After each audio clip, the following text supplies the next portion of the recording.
సూతకాన్ని ఎందుకు పాటిస్తారు?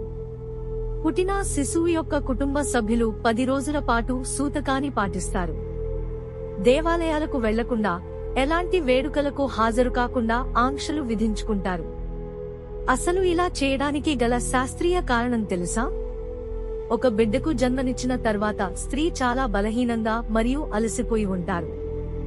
ఆమెకు గొప్ప విశ్రాంతి కాలం అవసరం, తద్వారా ఆమె శరీరం బలాన్ని నింపుకుంటుంది.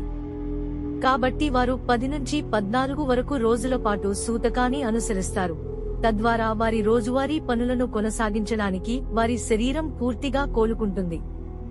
మరణ సమయంలో సూతకాన్ని గురించి చర్చిద్దాం. కుటుంబ సభ్యుని మరణం ఏ కారణం చేతనైనా మరణం సంభవించవచ్చు. అనారోగ్యం, వ్యాధి, వృద్ధాప్యం, ప్రమాదం మొదలైనవి.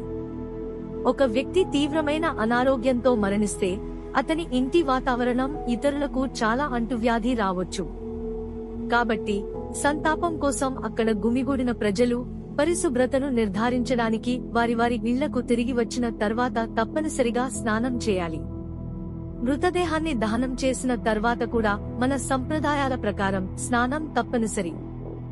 మండుతున్న చితి నుండి వెలువడే పొగలు మరియు బూడిద ద్వారా మనకు సోకవచ్చు. అందువలన సరైన స్నానం మరియు బట్టలు మార్చడం తప్పనిసరి.